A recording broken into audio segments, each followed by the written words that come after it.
और अब बात करेंगे बिहार के भागलपुर की। बिहार के भागलपुर में करप्शन का पुल गिर गया और बड़ी बात यह कि पुल पहले भी गिर चुका है। गंगा नदी पर यह पुल बन रहा था और इसी दौरान अचानक से यह पुल गिर गया, लेकिन इसको लेकर अब सियासत भी शुरू हो गई है। कैसे, इस रिपोर्ट में देखिए।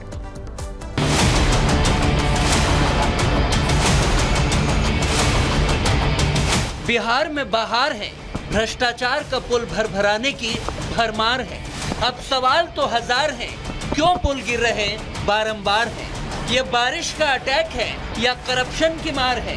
ऐसे हजारों सवाल हैं, बस जवाब का इंतजार है। एक दो नहीं बल्कि बीते कुछ महीनों में बिहार के अलग अलग हिस्सों में दर्जन भर पुल धराशायी हो चुके हैं। बिहार में जिस रफ्तार से पुल गिर रहे हैं, उसके बाद तो ऐसा लगता है जैसे कुछ दिनों के बाद लोग गिनती ना भूल जाएं। इसके पहले कि आपको गिनती में कोई कंफ्यूजन हो, आपको पुल गिरने का ताजा अपडेट भी दे देते हैं। पुल गिरने की इस कड़ी में अब भागलपुर का नाम भी जुड़ गया है। यहाँ सुल्तानपुर अगवानी को जोड़ने वाली गंगा नदी पर बना पुल ध्वस्त हो गया। टूटे पुलों की तरह उन लोगों की उम्मीद भी टूट गई है जो सालों से इन पुलों को इस्तेमाल कर रहे थे, बनने से पहले इंतजार कर रहे थे। यह तस्वीर सिस्टम की नाकामी की है, उस लापरवाह रवैये की है, उस धांधली और घपलेबाजी की है जो आए दिन बिहार में सामने आ रही है। गनीमत तो यह है कि पुल गिरने से किसी के जान का नुकसान नहीं हुआ, माल का तो छोड़ ही दीजिए, लेकिन पुल गिरने के बाद से दोनों तरफ के गांव वालों की भीड़ इकट्ठा हो गई। सिर पे हाथ धरकर ग्रामीण अब इसी चिंता में है कि अब आवागमन कैसे होगा। और सुबह 7 साढ़े 7 बजे लगभग देखिए पुल इतना ज़ोर से आवाज़ हुआ और गिरा नीचे धड़ाम से। अब पुल तो कई बार टूट चुका है, हर बार टूट रहा है। मटेरियल कमज़ोर है, क्या है, सरकार का कोई ध्यान नहीं है। इसमें तो सीमेंट कमज़ोर दिया होगा, घटोला है हर चीज़ में, तो तभी ना गिर रहा है। इसमें तो पुल गिरने के बाद ऐसा ब्रिज बन रहा है, ऐसा पुल बन रहा है क्या कि आज भी 100 साल से करे अमान है, लेकिन आज के डेट में बना तो आज 5 साल के अंदर में ही गिर गया। अब आपको बिहार में भ्रष्टाचार का पुल गिरने के सीक्वेंस भी समझा देते हैं।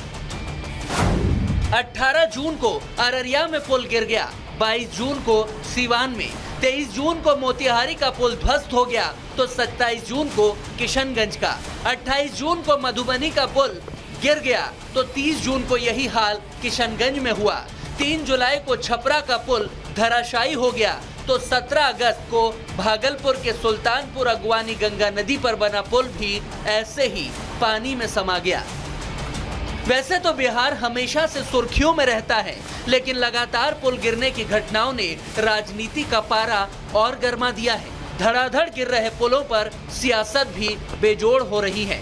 इंडी गठबंधन में शामिल पार्टियां नीतीश सरकार पर ठीकरा फोड़ रही हैं, तो राज्य सरकार एक जांच के बाद दूध का दूध और पानी का पानी होने का बस दावा कर रही है। वो तो एक पुल बहा है, और एक पुल नहीं बहा, बिहार में कई पुल बहे हैं। अगर देश में सबसे ज्यादा पुल बहे होंगे तो शायद बिहार में बहे होंगे, और उसका कारण कई कारण हैं। उसकी जांच होनी चाहिए, कहाँ लीकेज हुआ है, कहाँ कमी हुई है जिसके चलते पुल टूट रहे हैं। एक पुल नहीं, सीरीज ऑफ द पुल टूट रहे हैं। इसका जांच होना चाहिए और जो इसके लिए जवाबदेह हैं उसको दंडित करना चाहिए। एक क्या है कि इसी साल सारे पुल टूट रहे हैं, पहले पुल क्यों नहीं टूटे थे? तो कहीं न कहीं ऐसा लगता है कहीं कोई राजनीतिक षड्यंत्र तो नहीं है जिसके चलते सरकार को बदनाम करने के लिए इस प्रकार की बातें हो रही है। कुल मिलाकर लगता है बिहार में सरकार बदलने और पुल गिरने की कोई प्रतियोगिता चल रही हो। अलग राज्य बनने के बाद से बिहार वासियों ने जितनी सरकारें नहीं देखी होंगी, शायद उससे ज्यादा पुलों की जल समाधि देख ली।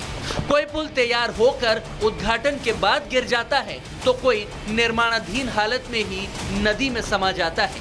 हालांकि पुलों के ये गिरने का सिलसिला अब कहां जाके थमेगा, ये तो कहना बड़ा मुश्किल है। Bureau report, Republic Bharat.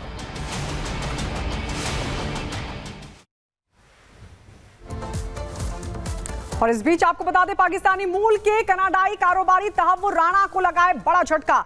इस झटके के साथ ही 2008 में मुंबई में हुए आतंकी हमले में शामिल राणा को भारत लाए जाने का रास्ता अब साफ हो चुका है। ये पूरी रिपोर्ट देखिए।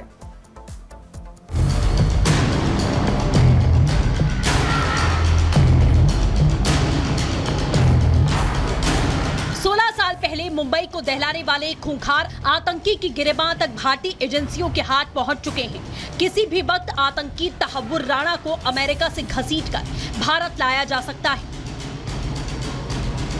क्योंकि ये राणा भी साल 2008 में मुंबई ब्लास्ट का आरोपी है, जो फिलहाल अमेरिका की जेल में बंद है, जहां उसे अमेरिकी एजेंसी ने गिरफ्तार किया था। मगर उसे डर है कि उसे भारत भेजा गया तो फांसी की सजा मिलेगी। उसी से बचने के लिए आतंकी तहव्वुर राणा ने प्रत्यर्पण के खिलाफ अपील दायर कर दी थी, ताकि अमेरिका उसे संधि के तहत में भारत न भेजे। मगर अमेरिकी कोर्ट ने उसकी अपील को खारिज कर दिया, भारत भेजने के संकेत दे दिए। इसी आतंकी ने मास्टरमाइंड डेविड हेडली की हमले की प्लानिंग में आर्थिक मदद की थी, जो अब भारत लाया जा सकता है, जहां उसके गुनाहों की सजा मिलेगी। Bureau report, Republic Bharat.